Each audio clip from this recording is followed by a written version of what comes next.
Hey, Business Athlete Nation, guess who's back? The guy who's always here. You know how we work.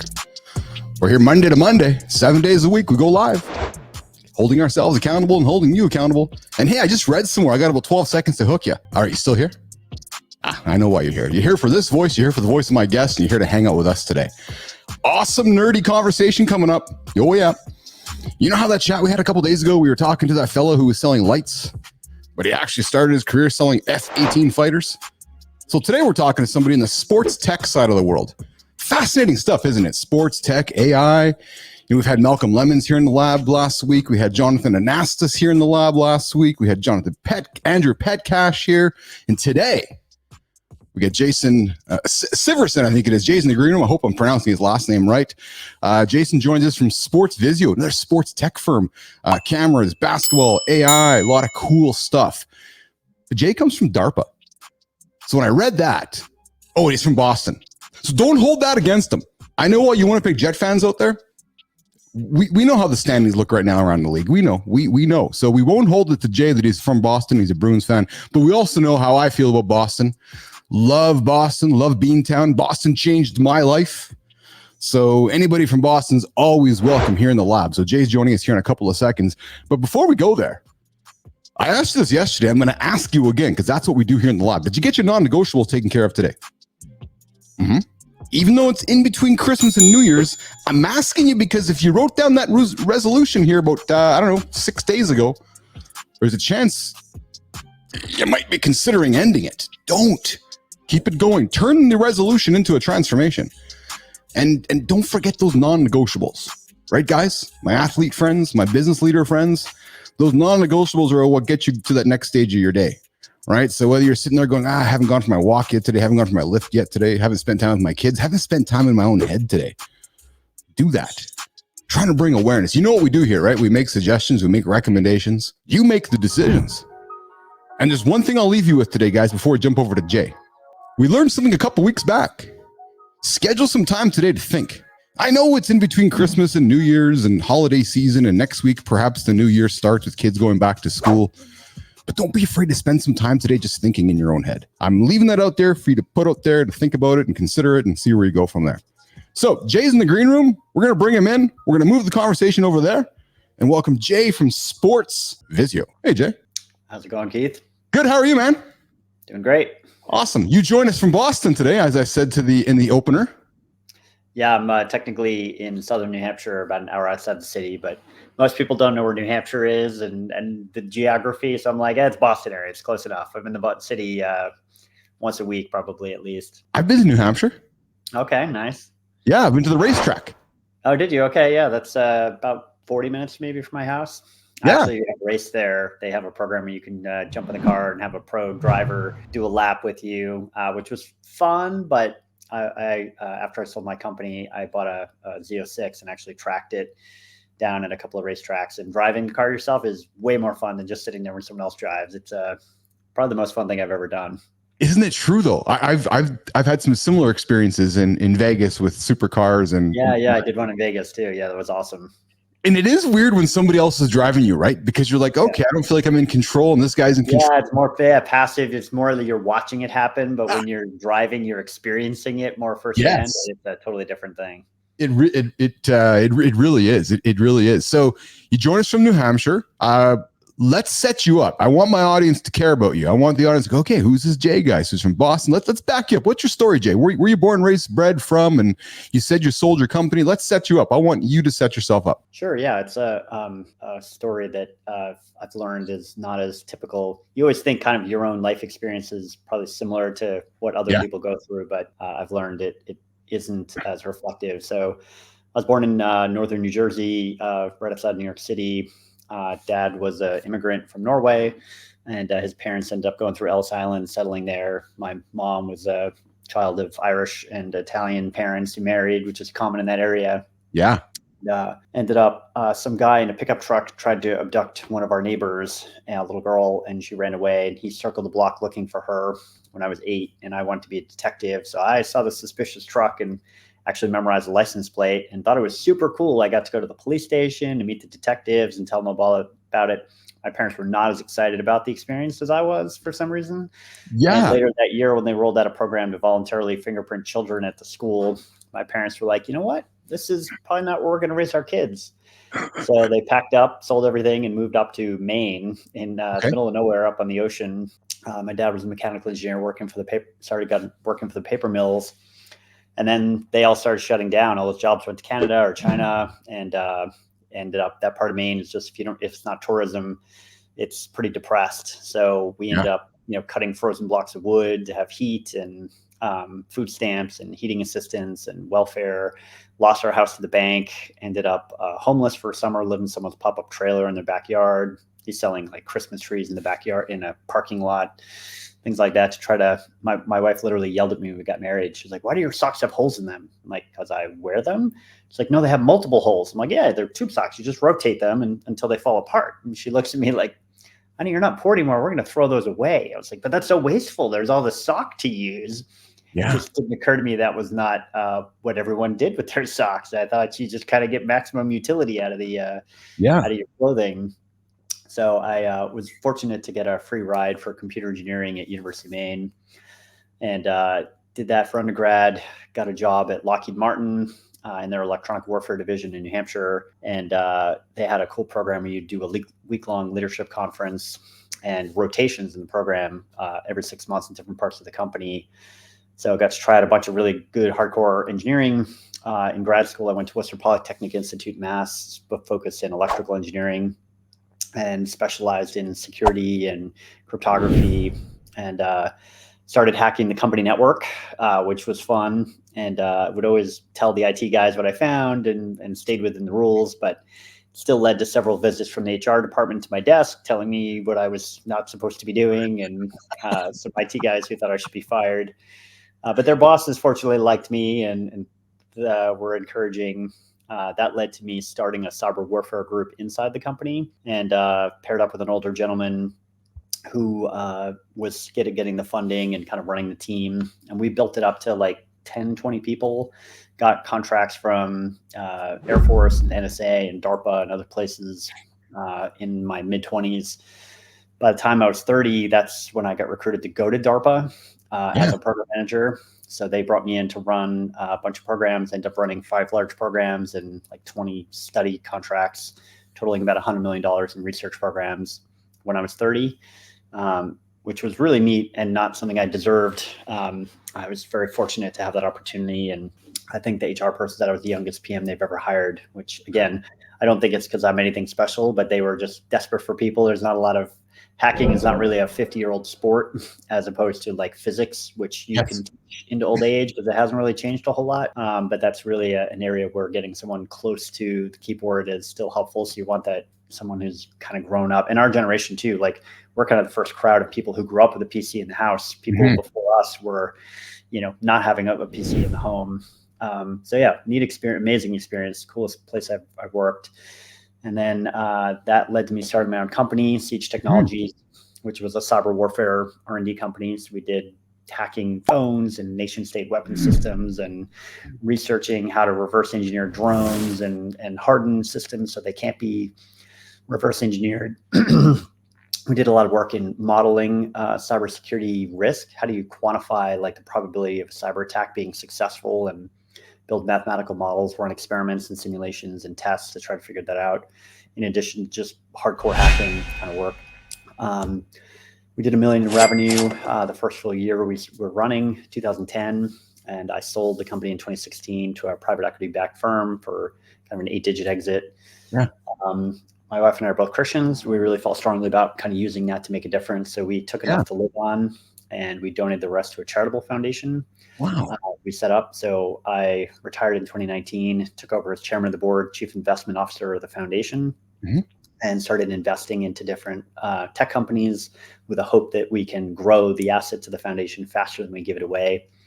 Also found some high impact national and global charities that we support. I took over 10X Venture Partners, which is an angel group. I started a small venture fund. The charity's an LP in the fund. So I've been investing out of the retirement, charity, and fund assets into different tech companies. I think I've done 36 investments in tech startups now, and another 5 in like real estate and private equity. Ran for state senate in 2020.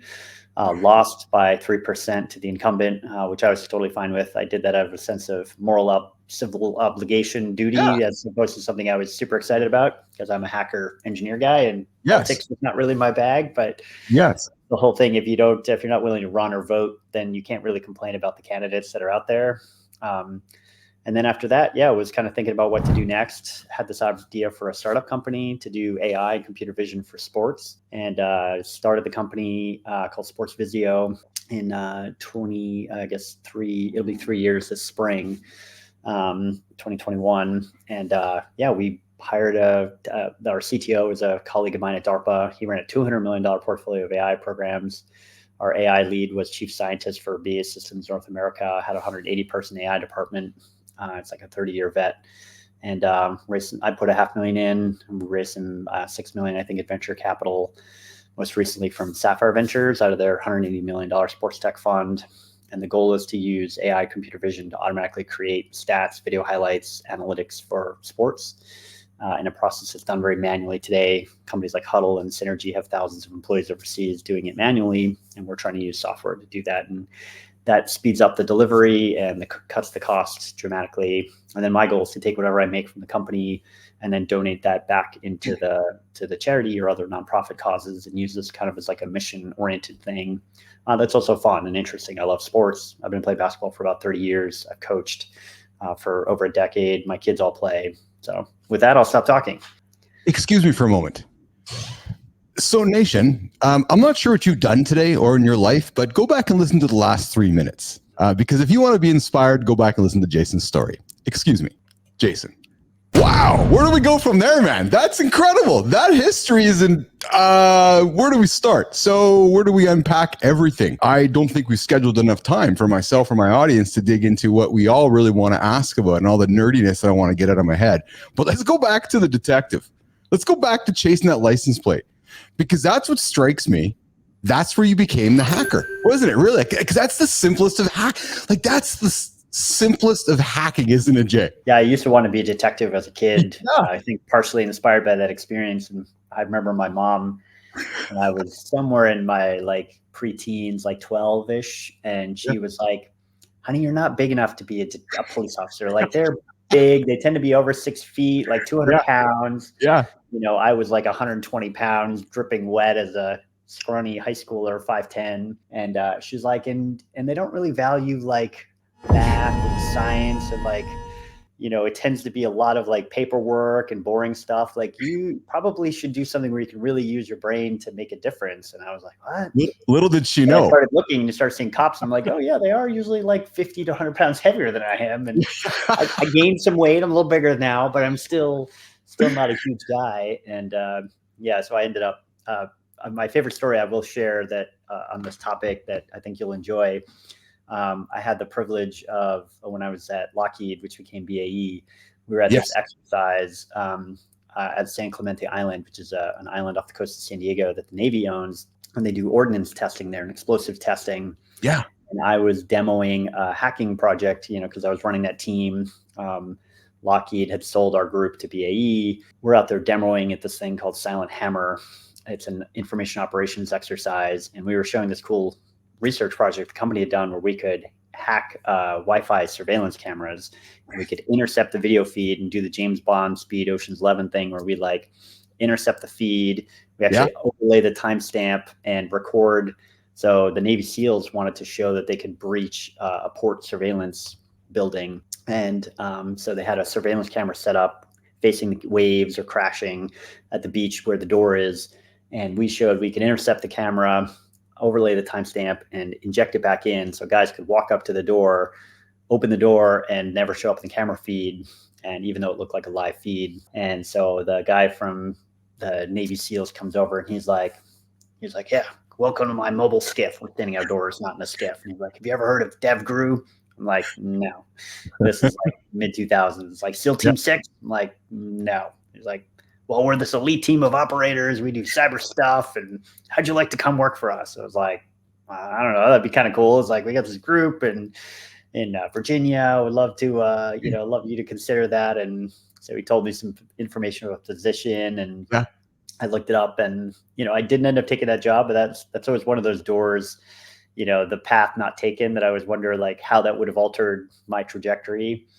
But after working with those guys, I love their team, love the mission, but they were always complaining about not having enough funding. And they're just like operators. They're like, yeah, we don't ever have enough tech. We don't have enough people. And I was like, I'm a good hacker. I'm good at running at the work I do, but it's not like Hollywood where you just sit down and clickety clack, and 10 seconds later you hack the nuclear launch code, or you built a worm to take over the internet. Like that kind of stuff takes dozens of people, 6 to 12 months or years to build really advanced systems. And I was like, I can probably help a lot more if I'm in a position where I have a place like DARPA, right? Where I have $100 million in research programs that I can invent really cool technologies that help secure the nation and do all these cool things.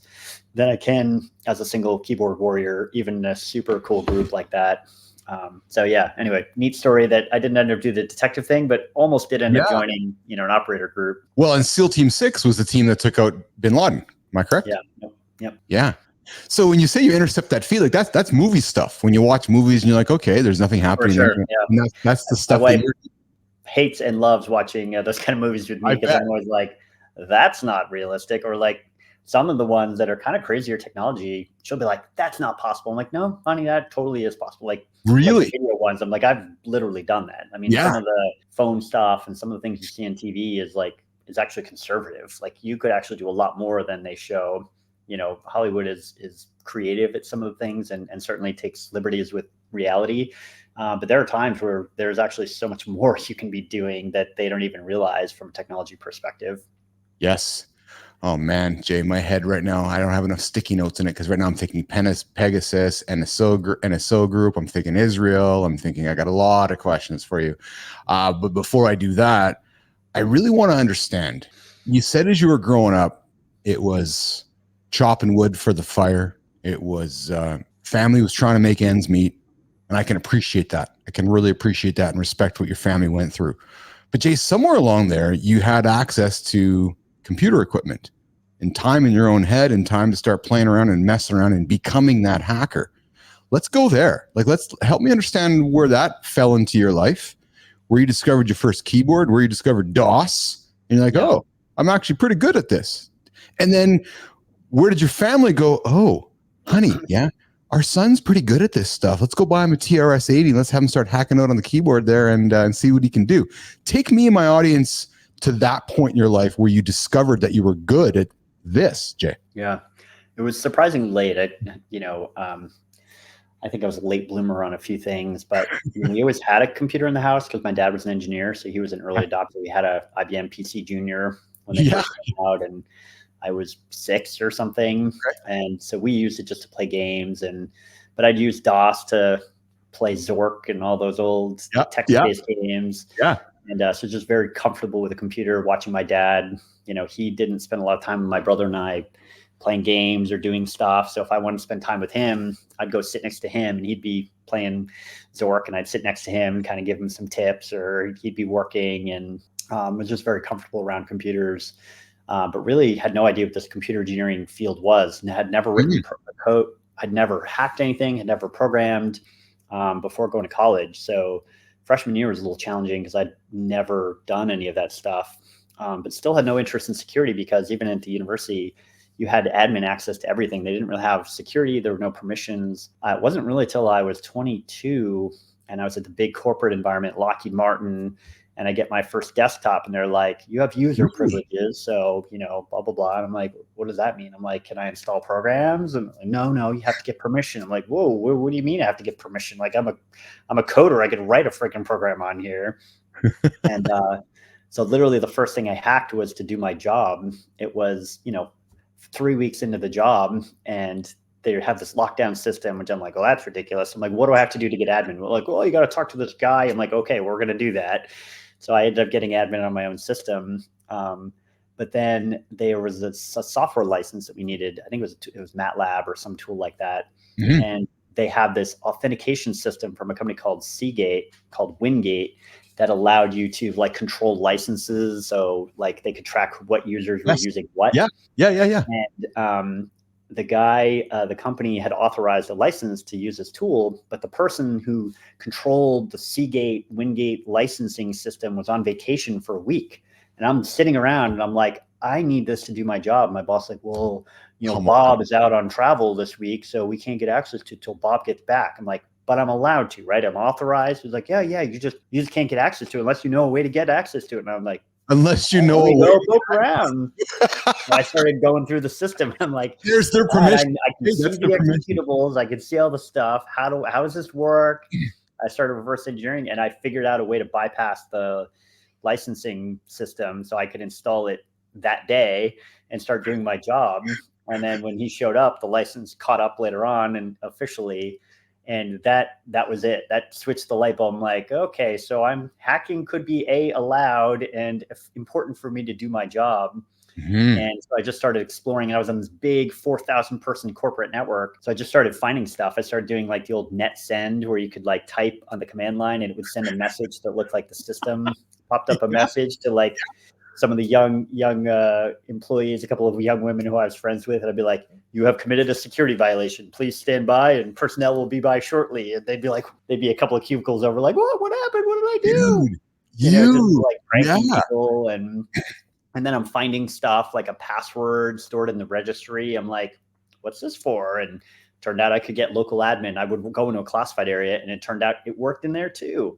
So I started reporting that to people and telling them what I'm finding. And I was actively looking for stuff. They had a labor system where you would log in to enter your hours every day. And it was a web page and it didn't have the little lock SSL token. I was like, is this an unencrypted password? So I pulled up Wireshark. I'm sniffing the passwords and it was an encrypted password, but I could see the text. And I'm like, I tried varying the password and it wasn't changing very much. So I started analyzing it and it turned out they were using a modified Roman Caesar shift cipher. So I actually cracked it myself and figured out that all they were doing was a modulo division. And if it was an even character, they would add 1. If it was an odd character, they'd add 2. You found the pattern. So I found the pattern just by brute forcing the codes itself. But then I was like, wait, this is done on the client side doing encryption on the browser. So then I also went through and I pulled out all the nested JavaScript and actually found the source code that does the algorithm right there. And I printed out and stuck it on the wall of my cubicle for anyone to see. So again, I reported that to the IT. That was one of the ones that got the HR department. And they're like, you're sniffing on the network. I'm like, no, I'm looking at my own traffic from my own computer. I'm not intercepting anyone else's data or anyone else's password. So yeah, that just kind of led to that path. And the response is actually, well, no, close the network down. Of course, right. I'm trying to like help them. I'm like, but I'm also not going to break the rules. I'm not going to do anything illegal. I'm just looking at my own packets. Like I'm allowed to look at my own password. It's my password. Hey, Jay, so we live in a world now that is very much a show, not tell society, right? It's like, show me what you've done. Don't tell me, show me what you've done. Show me what you've done. Social proof, social proof, social proof. Hacking is the ultimate, whether it's white hat, black hat, but hacking is the ultimate in the show me society, isn't it, Jason? It really is, right? Like, go ahead, do your stuff. And it's okay. Here's what I've done. I'm going to show it to you, whether you want to hire me or not, but here's my expertise on display. That's really true, isn't it? Yep. I'm actually an investor in a great company called Bug Crowd, which was founded originally by a guy named Casey Ellis out of Australia. He went to San Francisco, went through a couple changes. They now have a new guy who's actually also based in New Hampshire, which is great, who I've gotten to know and become friends with. But they're like a crowdsourcing platform for people to, if companies want to do, have hackers come in and beat on a piece of code or beat on their website or beat on their infrastructure, they can outsource that. And Bug Crowd will be the intermediary that works with trusted vendors who will individual hackers or teams and can kind of set up a bug bounty program. Because like you said, it's the ultimate validation. Everyone can say, oh, I've got this great thing or we're secure, but you don't really, there's no algorithm to measure that, right? The real way to do it is to like beat on something and see. And although unfortunately you can't prove it's secure if it hasn't been hacked, you definitely can prove it's insecure if it is hacked, right? Because you can't prove the negative very well, but you can certainly prove the positive. And you get a pretty good idea of your security if you do have really high-end teams and the right financial incentives in place. And if they're not successful, then there's some confidence that something is fairly robust. So, Jason, I know we're here to talk sports Vizio, and we will get there at some point, believe me, or we'll do another show. I'm thoroughly enjoying where we're at right now. Let's talk DARPA. Let's talk the security clearance, the responsibilities, the ideologies, all those big words that one thinks about when they're going, okay, this guy's working at DARPA. Like when it comes to research and all of that, it's an institution that's highly respected and regarded. Talk about that experience working there, what it was like, what you were able to talk about, not talk about with people, share, not share, responsibilities of that. Do you follow me? Yeah. No, it was an amazing place. I mean, I was there under Tony Tether. Okay. He was, I think, the longest tenured director they'd had. And it was an interesting guy. He's super intelligent, cared deeply about the country, very patriotic, very technical. He had a different management style than I do. He was very direct, which I can be very direct as well. I try to be a little gentler in my delivery. He did not have that approach and had no problem cursing you out and dropping F-bombs when people would, he didn't think they were doing the right thing, which I was fine with. One thing I didn't like is he did have a little bit, and I think this is inherent in a lot of government organizations, is there's a bit of a culture of fear. It's not so much passion for the mission outside of like very operational folks like a JSOC, special ops teams, and certain groups like that can be super mission oriented, but a lot of places it's more about like not wanting to screw up as opposed to take risks and make change and do things that are effective. So DARPA brings in people with that mentality, which is why it's been so successful, because it has this high turnover. The program managers, DARPA is a $3 billion agency with about 120 employees, right? Wow. So crazy setup. It's about risk, right? It is about risk instead of mitigating all risk. About innovation and inventing stuff, but most of that work happens in industry, right? Academia. Yes. They give out contracts. DARPA didn't invent the internet. DARPA came up with the idea for the internet and then funded BBN and all these, university teams to build the technology by coming up with the idea. And then they're more like venture capitalists for technology, right? Because they come up with an investment thesis. Hey, this is a hard problem we want to solve. Here's some technical ways to go do that. Here's some geniuses in that field, great individual contributors and companies and universities.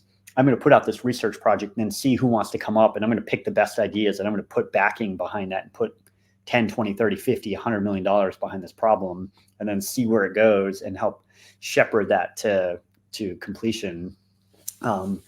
So those 100 program managers, you're there for a 2-year job that they can extend to 4 years at their option. And then you roll out, right? And you bring in new people. Oh, but the problem is the support staff. Constant brain turnover then, right? Is that correct? So, constant turnover. And that's part of their success because everyone feels a sense of pressure to deliver and to do what you want to do while you're there because you're on a clock. Of course. But they got that done through a deal with Congress because the unions wanted them on a traditional government pay scale, and you had to hire by years of experience, and there are certain requirements. They're like, look, we don't want to do that. We don't want to hire and fire whoever we want, like a commercial company can. And so they got this deal with Congress. They said, fine, we'll give you this experimental hiring authority. Like I wasn't a GS 15 or whatever employee. I was what's called an AD 1101, which is this experimental hiring category the government has. And the union signed off on that in Congress because they said, fine, as long as it's not a permanent position and you're not going to use this to replace all of our normal positions, they have to be a temporary job. And DARPA's like, yeah, that's fine. We do that anyway. So it's a really neat. So the program managers are super innovative, super driven. Some of the leadership are former program managers. The challenge you get is like the people who are working in contracts or the secretaries or the security people or some of the admin.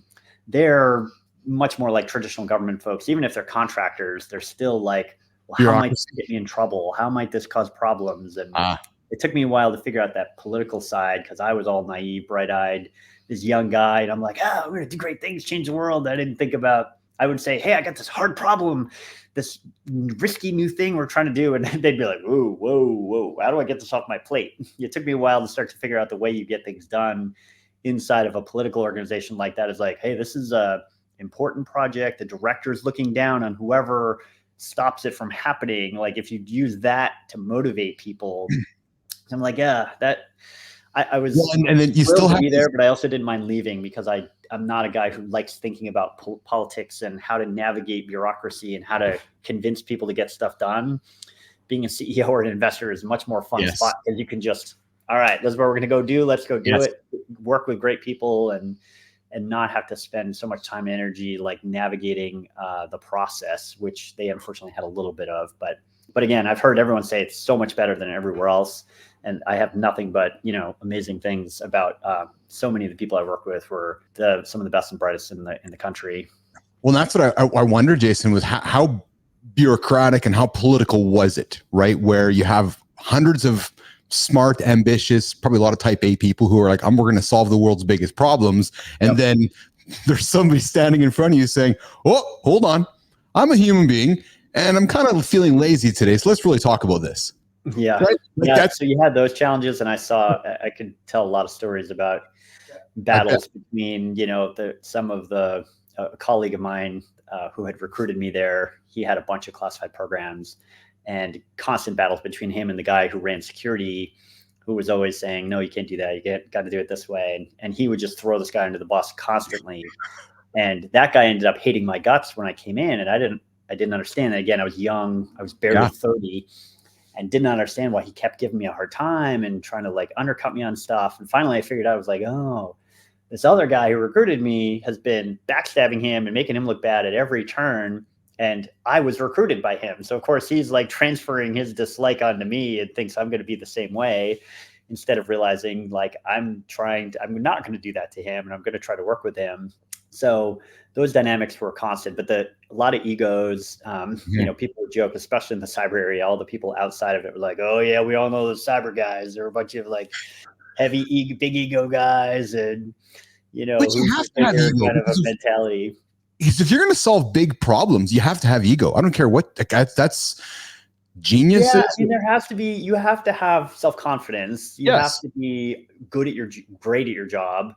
You have to be intelligent. I do think it's possible to do that with some humility, but it's hard, right? It's not common to find someone who is super gifted and driven and intelligent and accomplished and visionary and willing to disrupt the status quo, and also doesn't have a bit of a chip on their shoulder or an ego. Right. And I certainly, I don't think I had an ego as much as I did some of that young man insecurity of like, am I smart enough? Do I have what it takes? And so I'm coming in, and of course I'm the young guy, I'm the new guy. Yeah. They're all older than me. They're all like PhDs with 20 years experience, lieutenant colonels or colonels in the military. Literally, guy on to my left was a lieutenant colonel in the Army. The other guy was a colonel in the Army. Both were PhDs. I'm the guy with a master's degree who's 30 years old from New Hampshire. I'm like, I don't have any publications. I don't have a national reputation. So I came in and I was way less like encouraging and affirming of my colleagues than I should have been. I was like, I'm the smartest guy in the room every time. And I would try to establish that. And that's not a great way to always endear yourself to friends. I tried to do it nicely. I was never rude or try to be a rude or a jerk about it, but I'm sure I rubbed some people the wrong way by doing that. But you know what's nice about this, Jason, is that so a lot of my audience is athletes, business leaders, guys that have been playing pro sports and learning how to find a role in the dressing room. It's a key skill. It's a key skill, right? And you're talking about that skill you had to learn showing up inside this. For sure. Yeah, it was partway through there. I started to realize like I had like a little self-talk, and I was like, you got to realize like you're 30 years old. You're probably the youngest guy they've ever hired. You're at DARPA. Like, what more does it take to prove that you're smart enough? You understand what you're doing. You don't have to prove it to anyone ever. Like, you're there. Like once it's like make it to the pros, right? And probably there's still hierarchy within the pros because, well, you're on the bench and you might get cut. And then now you're trying to get in the starting lineup, and now you're trying to be an all-star. So there's always another level. But I was like, I got to get to that point where I just stop being insecure about, are you good enough? Are you smart enough? Are you accomplished? Like, you're there. Focus more on others. How do I lift them up? How do I bring them with me? How do I? Which was feedback I'd gotten in my 20s at the big company. And part of why I left there is I had a manager who's like, you're not ready for management and blah, blah, blah. And he was partially right. I mean, there were things I had to grow in, but instead of just like keeping me in a cubicle with the engineering staff, what he should have done is said, hey, we're going to bring you up, make you part of that leadership team formally, but here's some things to help you develop. And I ended up having to just learn that through experience and getting there. But yeah, once you recognize that, it totally changed my mindset and helped me quite a bit. But there were some definitely political things that happened. I had a guy who was stabbing me in the back and doing all kinds of things. I found out later. But again, I've tried to always, I forgave him. Told him, like, man, like, whatever, it's a thing. And we were friends afterwards, and he helped me out down the road. And, if you let those things go and slights go, you realize everyone's dealing with their own insecurities and trying to learn and how to grow. Isn't that true, right? Like, isn't that true? When somebody's stabbing you in the back, it's happened to me as well. What's really happening is that they're struggling with something themselves.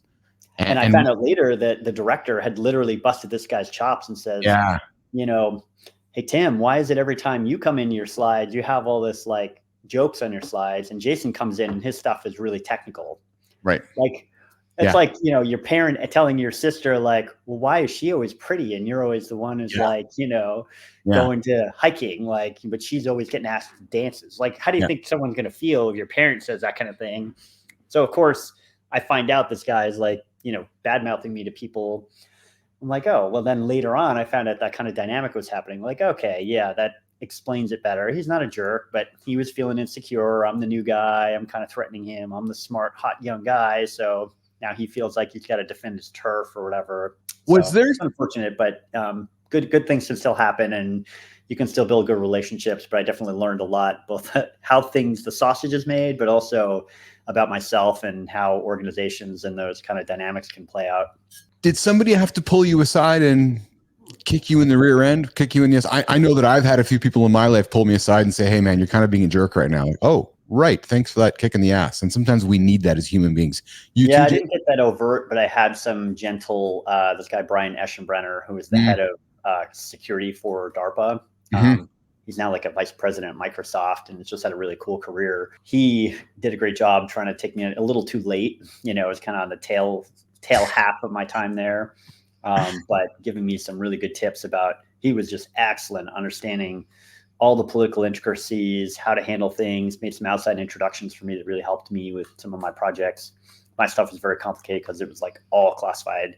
So tons of paperwork, tons of complexities that I was not well equipped for. I understood technology, I understood the mission well, but the infrastructure, the logistics, the process part, I really didn't know. And he helped a ton there, and also on the political side. And we've stayed friends afterwards.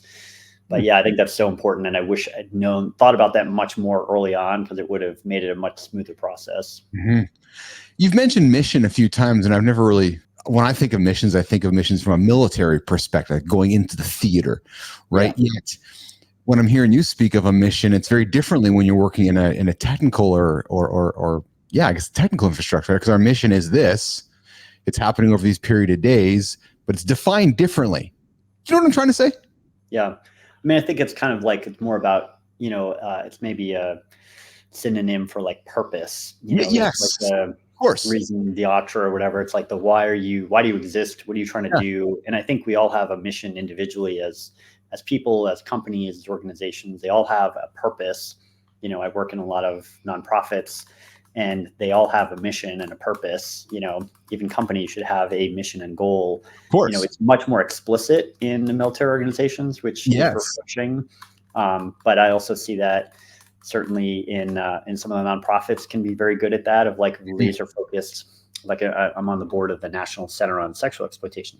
They have a super clear focus, right? They're trying to fight sex trafficking and all kinds of horrible stuff. They have a very laser clear focus on mission and what they're trying to accomplish. So taking that philosophy and trying to transfer that over to your life. And that's why, I retired years ago and could have just sat by a beach or hung out with my kids all day. But I'm like, I think it's good for people to have purpose and mission all the way till death. And I don't think just sitting on the couch and watching Jeopardy or, shopping for cars every day or whatever is that purpose, right? It's not the accumulation of stuff. It's what you do with life and the legacy and the impact you have for improving the world. So for me, I was like, all right, what am I good at? How can I add value in the world? And I think, starting another company, even if we have a 10% chance at this huge exit, that upside and that opportunity and the resources of what we could do with that in helping drive more impact on the nonprofit side is probably where I can have the biggest impact. But I'm shocked how few people spend any time thinking about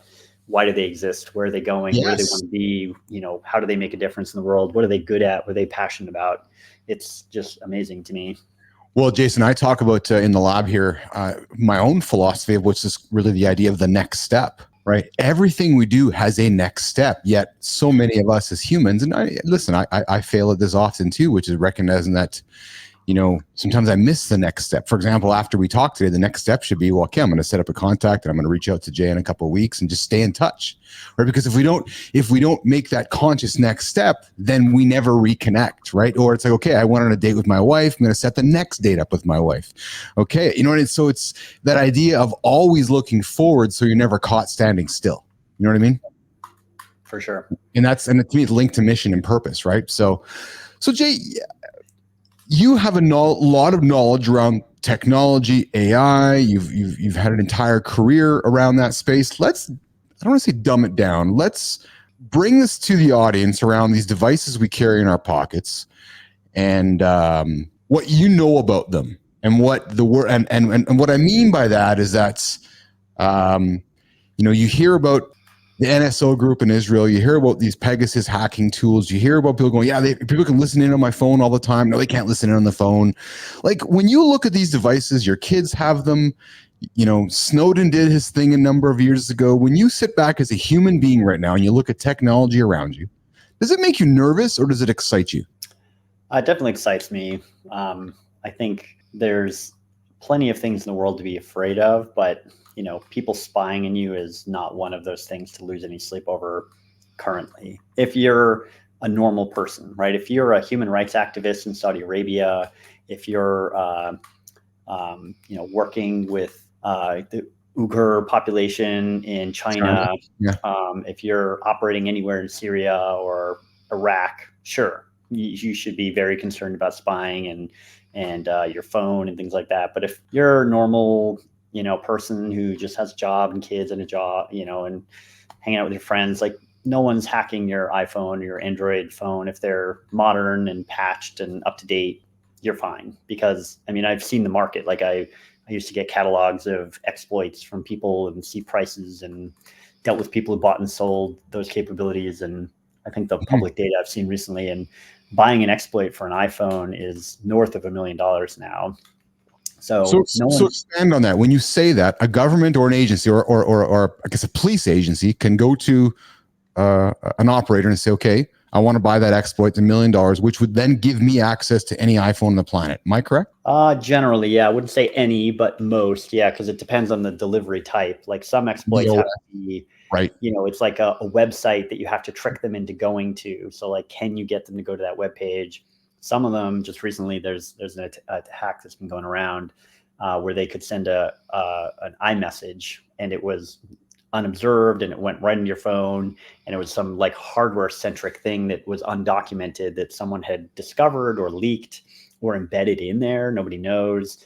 And they apparently used it to target Kaspersky and some other Russian cybersecurity groups. Of course, people are speculating, well, who would want to go after Russian cybersecurity people? Like, maybe the US. Who knows? It's all public speculation. But they use 5 different exploits to chain that capability together. So it's very expensive, very time consuming. Those are very valued by national actors, and they're only used for, if the US government's going to do that, it's going to go after tier 1, terrorist threats, foreign intelligence agencies, things like that. They're not going to burn it to go after some random company or some random thing, and vice versa.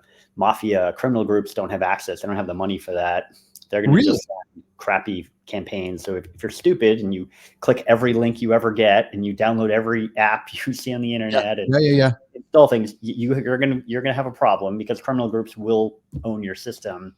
But if you're careful, you're selective, you only download tools from like Microsoft and Google, and you make sure your systems are patched and locked down, like, odds of you getting hacked are pretty slim, unless you like advertise on the internet, you've got a lot of Bitcoin on your system, then you might be in a higher risk category. Because now if you sell someone, I've got $100 million in Bitcoin sitting in my phone, well, someone would spend $1 million to buy that state, tool, because they're good at math and they can figure that out. But if you're a normal person, it's super low risk. Do you when you see the news, and so now you're a civilian, you've spent your time in the military and then infrastructure and so forth, and you sit back and you watch the world unfold around you. Do you sometimes listen and watch the news and kind of snicker and know what's real and what's not? You must. For sure. Yeah. I mean, DARPA is a good example of that, right? The things I was working at DARPA were all classified. I think they were on a 30-year classification window or something crazy. Okay. You know, now 15 years removed of that, I'm like, oh, I got another 15 years before those are going to drop into the public domain if they don't happen before that. But part of that is those things were research technologies, right? They weren't operational. DARPA is trying to invent the future and disrupt these future technologies that will disrupt things. So stuff that I saw 5, 6, 7 years later are things that we were having discussions about. In fact, I'm seeing stuff now, 15 years later, that were things we were talking about, and some ideas that I proposed back then. I was proposing some stuff around cybersecurity and AI back in 2008, which I guess is over 15 years ago now. And I remember a colleague who was from NSA saying, that's impossible, that'll never happen, software could never do that, AI has to do that, AI could never do that, like it has to be humans, it's too complex. There's a whole field of like artisan techniques that they would talk about, of like the specialist, like the person who draws a painting, just you can never replace that with software. And here we are with generative AI, and we're seeing AI do paintings and do music and develop exploits and do all kinds of crazy things that build rules and defenses that you didn't anticipate were possible. So it's been fun to see the things that are possible now that people sometimes didn't even think were achievable. Based on what you've seen, Jason, based on what you've worked on, when you've looked at the last 14 months since OpenAI released GPT to the world, are you surprised at how quick things have accelerated? Are you? I am. Yeah. I mean, it feels like it just went from zero to nothing very quickly. Obviously, that's not the case. If you study the history of AI, it's been going back to like the 60s and 70s, and they've had these like AI winters where the hype gets too high and then it doesn't match that, and then funding dries up, and it was like, AI is dumb, it'll never do anything, and it goes down. People keep doing a little bit of research, and then some breakthroughs happen, and it comes back up, and it gets all hyped and a lot of money. And then everyone's like, oh, this sucks, it's garbage, and then it trashes again. And we've seen that at least 2 times in the past. But this cycle is different. This cycle is different. It does, because it feels like, and each time I think the waves get a little bit higher and a little closer to breakthrough. And now, it does feel different. I do think the same thing's going to happen. This will be like the .com bubble. The internet was a thing, and people bet a lot of money on companies and stocks and threw money at everything that said internet. They were right. The internet is a big thing. It did disrupt commerce, and you look at Amazon and stuff like that.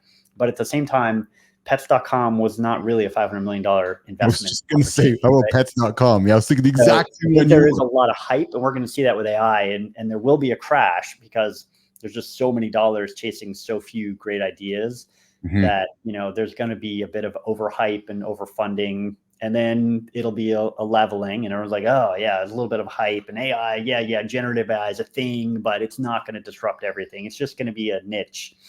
And so it'll come back down a bit, and then we'll keep seeing more investment, and then the next big thing will come out, and I think we'll see another wave. So that's my personal take. So let's keep going in that take. What does 5 years from now? Because this is a great segue into Sports Vizio and what you're building. Because clearly you believe in AI. You've got money invested in you. You're building a business around, computer vision and so forth. So before we get there, though, when you sit back and you sit with your kids, you sit with your wife, you sit with your colleagues, and you look around 5 years from today, what kind of world are you seeing, Jason? And I'm asking the question based on what you've seen in DARPA, what you've read, what you know. I'd like you to paint me that picture of 5 years from today. I mean, I'd start off by saying it's not going to look like movies in the 80s of what 2028 would look, 2029, I guess, would look like. There's not Blade.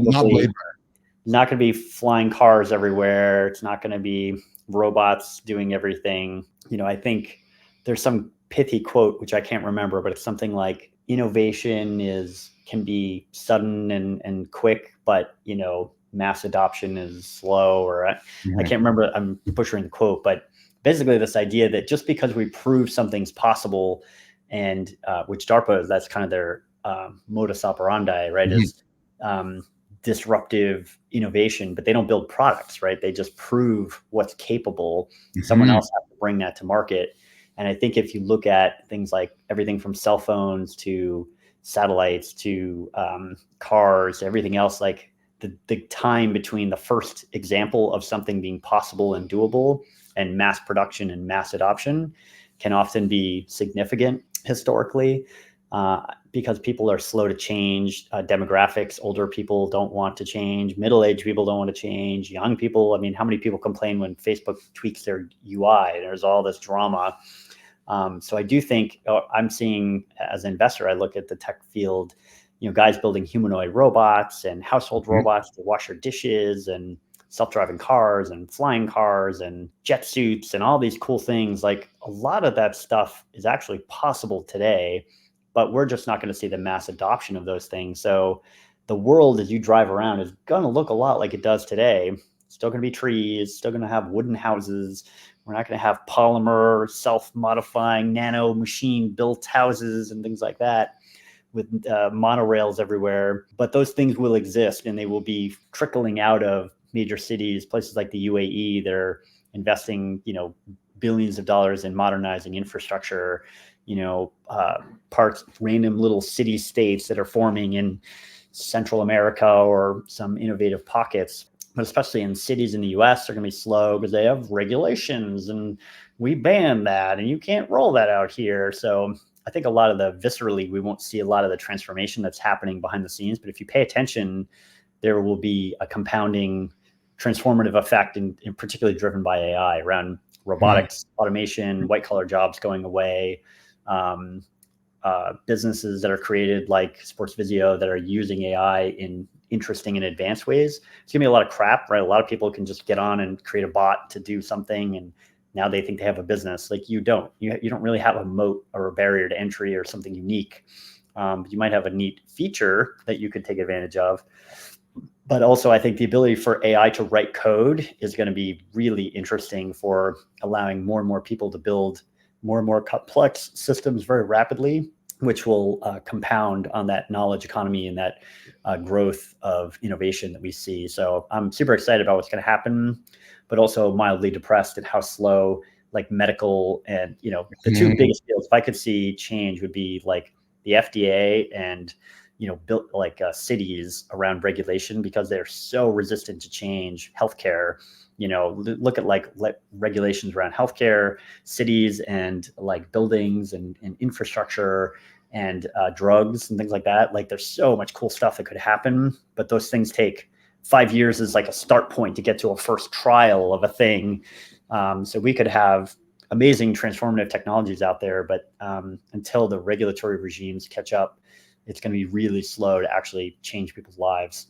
And what's unfortunate about that, Jason, is those regulatory regimes are driven by humans, right? So as long as human, and that's the biggest humans obstacle. tend to have a lot of fear and emotion and Yes. resistance to change. Well, and now you have this narrative, coming out across the world of, the humans versus the machines, and why are we building AI, and is AI going to take human jobs? So now you have that narrative, and it's like, okay, well, so then why should we be building that AI if it's going to take my job? Like I'm puzzled as a human being. Why is that guy building that if it's going to take my job? Doesn't make any sense to me, right? People are puzzled. Like if you took 10 people and put 10 normal human beings, put them into a room, most are saying, well, if it's going to take my job, I don't really want that tool. That's right. It's fascinating to me. So audience, it's not new though. I mean, that's been an argument since the dawn of the wheel, right? Like, oh, we used to have people carry all the building supplies around. What do we need that routing for? That's going to take my job away. Like, that's true. It will. So the question is, do you think that we all want to carry everything everywhere? Or do you think vehicles were useful and wheelbarrows are helpful because humans found other things to do? Yes. And so it's really that question about, are there other things that humans can do that add value, or are all the things gone? Well, this is a good segue to Sports Vizio. So we're an hour in. Audience, we're going overtime with Jason. This might be the longest episode in the history of Live in the Lab because Keith's really digging this chat with Jay, and I hope he is as well. So Sports Vizio, you're using, so again, taking jobs away. There's people, like you said, there's people sitting in countries around the world. Thousands of people overseas, yeah. Tagging videos, right? So actually, I'll tell you a quick little side story. When I was running my social media company back in the early days of the internet, there was a company, Spinvox, in Greece that was taking text messages, and their pitch to the market, Jason, was, oh yeah, we can transcribe instantly text messages and read them back to you, back when the technology wasn't available. Yeah. What they had done is they had hired a bunch of low cost workers in some of the countries in Europe, and we're farming that out. Well, the world didn't know that they had human beings doing it. We, as our company, got intercepted in the middle of it until one, we're like, wait a minute, humans are actually doing this? They're like, well, yeah, because we don't really have the full technology. You guys are being the stopgap. And it's like, oh, they got caught lying by the world, because the world's like, oh, you're valued as a tech company, yet you got thousands of people sitting in Greece tagging our text, right? So, yeah, I mean, honestly, I'll share that. That's a kind of a dirty secret in the computer vision industry that I've learned. Yes, as an operator and as an investor, that's still happening today. Like, well, so people don't think about Tesla. Like, look at Tesla, right? So when Elon said we're taking LiDAR out, it was like, okay, so LiDAR is going to cost X. Or wait a minute, we can have thousands of human beings tagging photos and videos for us, and create our own neural network, our own knowledge. Right? That's first principles thinking right there, because the math worked up by going, I'll get 1,000 people tagging these videos, tagging these photos, and creating some knowledge, and off we go. But that is the dirty secret, isn't it, Jason? Yeah, I mean, I just find it, like, I talked to computer vision companies, and I talked to one that was tagging, it was building a computer vision for like farmers, and neat idea. And they basically tag into all the surveillance cameras around like a dairy farm. And if the dairy farmers they want to see how the cows are doing and who might have an infection, and if the workers who are cleaning everything down are properly sanitizing everything, and all this kind of stuff. And I was like, oh, so that seems fairly complex to train. How do you figure it? And then they're deployed. They have customers. I'm like, so is there all AI, or is there any humans? They're like, no, we do have like a couple hundred people over so-and-so, and they're doing some of the, you know. And so, and honestly, Sports Vizio, we're not different. Like, we did all AI for the first like 6 to 12 months, and it still didn't work. It kind of works. Like, it works for a demo. Yes. Looks cool, but it doesn't work. We want something that works like 98% of the time. Like, we have different gyms with multiple courts and multiple balls and people walking on and off the court and different angles. And like, it didn't always work. And I'm like, okay, so you have two choices. You have a few choices. You can quit and just throw in the towel and give up. Or you can just keep sitting in the lab and polishing that rock and polishing until it's perfect. Or you can go to market and start getting customers and take a hybrid approach and say, okay, the AI does some stuff well and some stuff poorly and doesn't do some things at all. Good on you. Launch the product and supplement with some low cost things, and do the best we can with humans to clean up what the AI doesn't, and then let the AI roll into that. And I was like, yeah, we have to do that. The tech in me and the DARPA guys, like, let's just throw more money at it, get more engineers, and really build this thing magically. But the business side is like, dude, that's stupid. You can't do that. You have to get in the market. You need customers. We've got to, because the reality is, the other disruption aspect is OpenAI or some other company like that could drop some new library that just automatically looks at a computer video stream and tells you everything that's happening. Number 72 of this team scored with a left-handed layup on the right hand, on this basket against over this player who's in this position, and give you position on the court. Like, that could drop tomorrow. Probably not tomorrow, but 6 months from now, that could happen. Could be 6 years from now. I don't know. But that sort of general analysis of static images and streaming video could happen. And what would that do to our business? Well, if we only have a tech stack and we don't have any customers or products, well, we have a problem, because they've just duplicated what we've done and they do more of it and better. So we go away. But if we go out and we have customers, all that means is we swap out some of our tech on the back end with this new third-party library, and we keep going, right? And we expand into other sports, and we leverage what they've done to rapidly expand into other markets, because a business is much more than a tech stack. Right, it's the relationships with customers, it's the data, it's the web page, it's the user experience, it's the process they have, it's the relationships with other partners and vendors, and it's the whole infrastructure, and it's the brand. So we needed to build all those things as part of a business, and not just be a tech company building some cool niche technology and assuming if we build it, they will come. So, but what a great awareness though on you as the business side going, no, we're going live. We're going to go build in public. And we're going to go get customers, because too often in my experience, and again, talking to our audience, people are waiting for perfection instead of progress. And then people are waiting for the moment to execute. And then as a result, they never execute.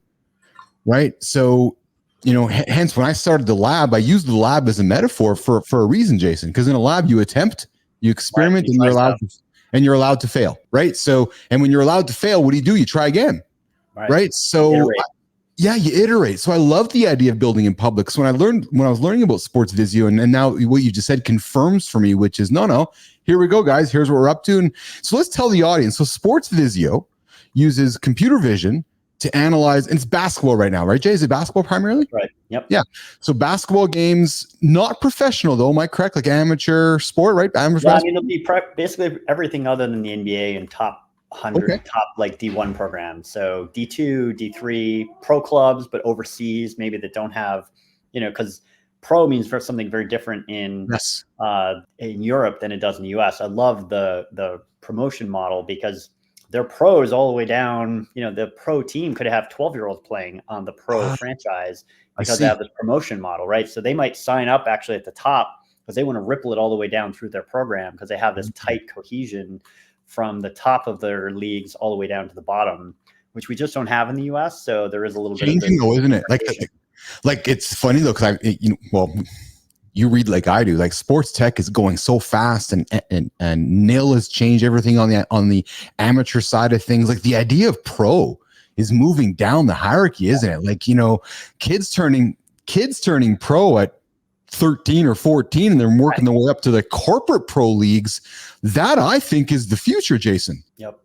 Yeah, it's been fun, especially NIL is obviously disruptive in the NCAA particularly, but even you can see that at high school. So so we're really targeting places that are a little more, because really the value right now, we think there's going to be a lot of disruption that happens in the next year or two, even to the NBA, because of speed and democratizing access to this data and replays. Like you can't go to an NBA game right now and share an instant replay that you think is cool. You can go to a game and you can wave your phone up in the bleachers that looks like garbage, or you could go home and maybe get a YouTube clip and spend 20 minutes cutting and splicing a video if you know how to do that to try to build your own highlight clip.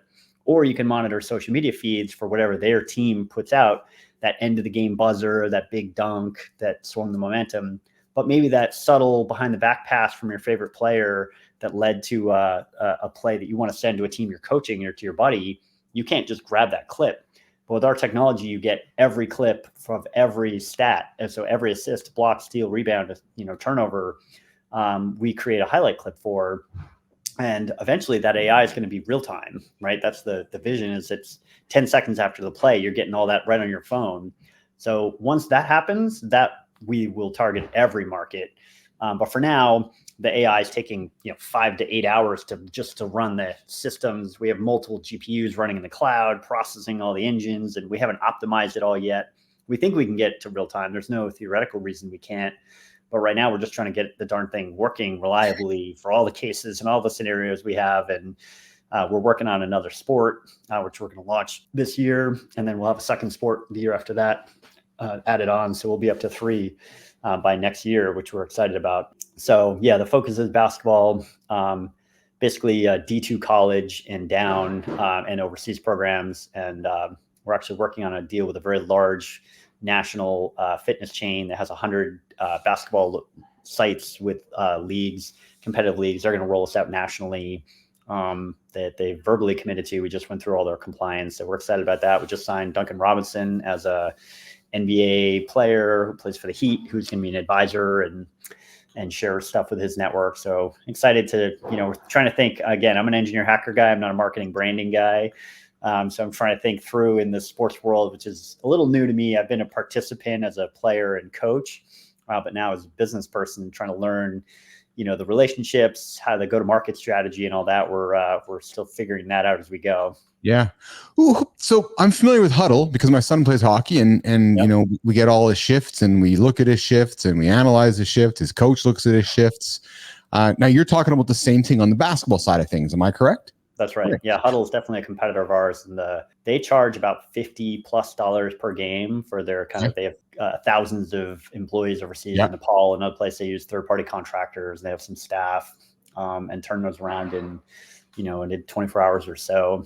But they're one of the differences besides price, because we're tend to be about half price, maybe less, depending on the customer. And will be speed will be a big one. But then also we're really focusing on, again, democratizing access. So Huddle and many of those platforms are very like old school. Huddle's been around for decades, right? Back when people were mailing in like tapes to Nebraska, and they had humans watching tapes and then typing it up and mailing you like a floppy disk back. Their idea of digitalization and modernization was like, oh, we can use Dropbox now to transfer those around. But it's still, they pay people to manually watch it and annotate a game and then send it back.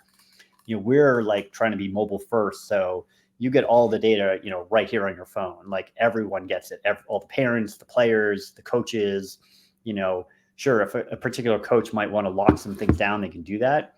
But in general, we're really trying to like bring access to all this data, all these analytics, all these highlight clips, all this information to everyone, instead of just the PC film room. And he has to like, oh, you want these clips? Let me assign these 7 clips to Bobby or Sally for her game. We're saying like, no, just give us your email. Everybody gets access to all this data and they can learn themselves. They can grab their own highlight clips. We can auto build their highlight clips for them, so they don't have to cut and splice. We can build, and we do right now, automatically build highlight clips for you after a game, your kid's game.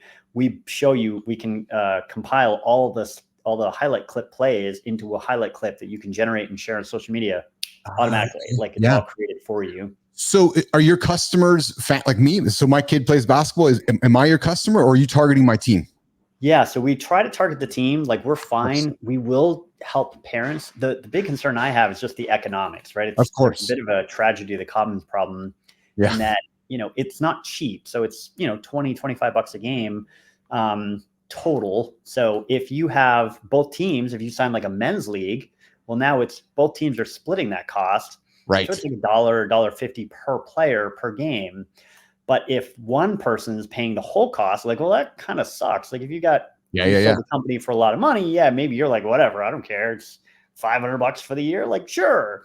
But, for the average parent, like, again, I grew up poor, not sure your background, but like, I want everyone to have access to this. Even that kid playing in the inner city who doesn't have much money and maybe is on the school lunch program and he's sponsored to be on this basketball team. I want them to get access, but they can't afford that. Right. So, but if the program picks it up and spreads the cost across everyone, just rolls it into the dues, then it's a no-brainer. And everyone gets access to technology as opposed to one person bearing that cost. So we really try to sell to the programs, to the leagues. Makes sense. Because again, we get to divide the costs by way more people, because we don't charge more. And it allows us to bring that price point per person down significantly. Yeah. It makes a lot of sense. And so you must know Jonathan Anastas then from Clash TV. I do, yeah.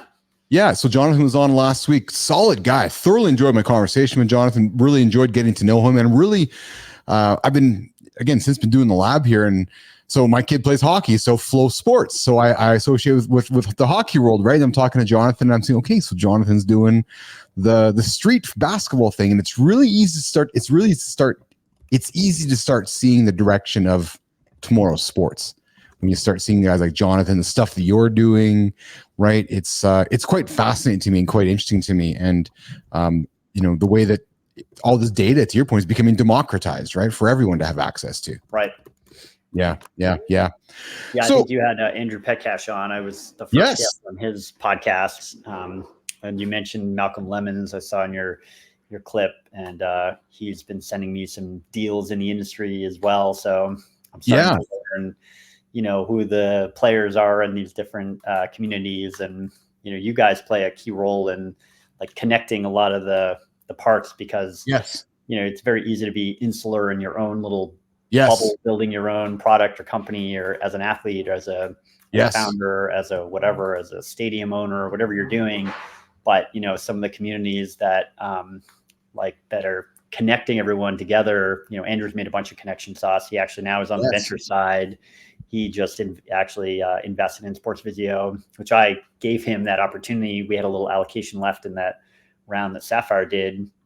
and he mentioned he had this new fund. And so I was like, hey, I overextended the pool that I had allocated. Yeah.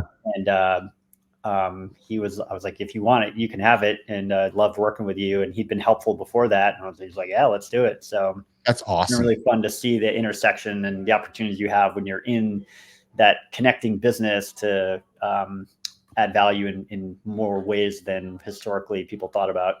I would, and so, you've been really grateful with your time. We'll wrap up here in a moment. What I have been really fascinated by and excited by, it appears there's more excitement happening in your part of the sports world than the boring, stuffy corporate side of sports. It's really changing, isn't it? For sure.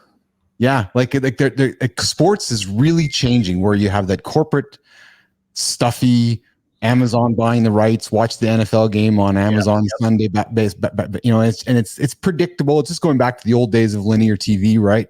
Yeah, exactly. The excitement is happening in the amateur world, really is. I mean, I think so. And I think those two worlds, like you said, they're going to blur more. I think we're going to see these modern companies that are, nimble, innovative, technology driven, and not tied to the legacy media broadcast, static, linear streaming mentality. And they just think of it's like the Ford model of they just want a different horse and buggy model as opposed to a different mode of transportation.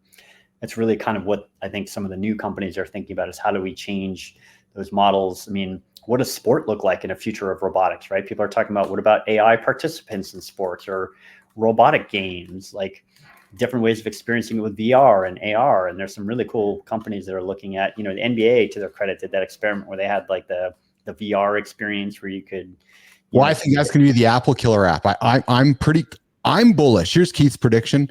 I think when Apple releases Vision Pro next year with their partnership with NBA, that is going to be one of their killer apps, which is go enjoy an NBA courtside game, put the headset on, and Bob's your uncle. And that's going to be a game changer for human beings. So holy, it's going to be huge. It is. It absolutely is. Right. We're leaning into some of that ourselves. We have stuff in our roadmap that I won't share publicly here, but we're super interested in what we can do with not just creating static highlight clips and analytics and insights into that game, but what are some more interesting things we can do that lean into the modern era and social media crowd and things like that, and learnings about the game, how to improve your game, and bunch of stuff, and future ways to apply technology in AI scoreboards, right? Is there a reason that we have to pay someone to sit there to press a button every time someone scores and at the scoreboard?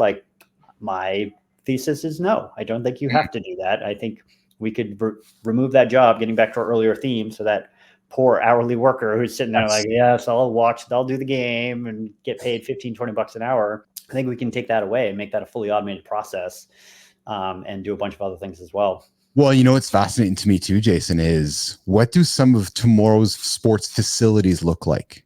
Right? Why do we need the scoreboard there when everybody's going to have, the ability to have all the stats either in your headset or your tomorrow's sports facility? We're talking, maybe the next generation of sports facilities. Yeah. They're going to be very different than SoFi Stadium in California. SoFi is blowing everybody away when you're like, whoa, wait till next the stadium. Right.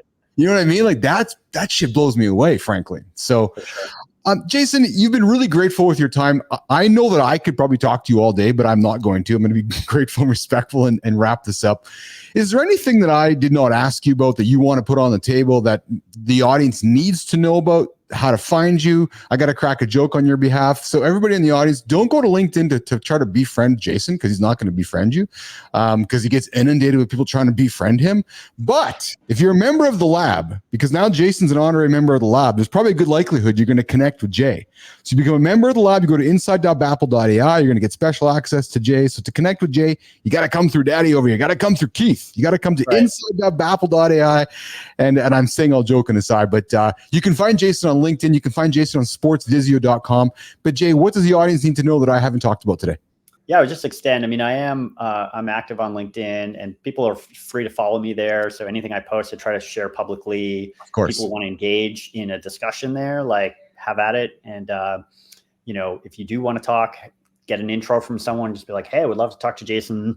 I get so much people usually trying to sell stuff like, oh, I have a services firm, I have a marketing firm, whatever. Like, I try to keep my contacts to people I actually know, but I always love meeting great people, especially in sports in the field.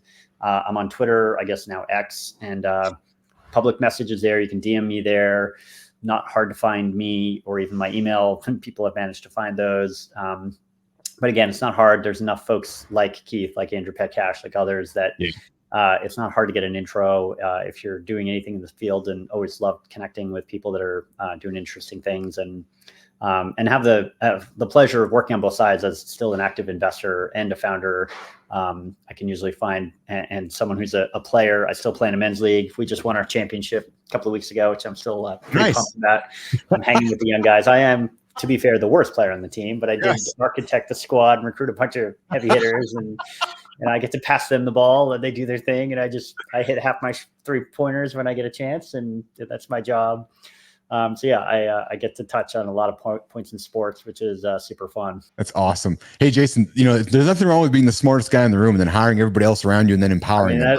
That's the way to do it, right? That's the way to do it. Company. I'm like, try to hire people that are better than I am and empower them and bring those people on board and then support them and help them be successful. That tends to help everyone. That's it.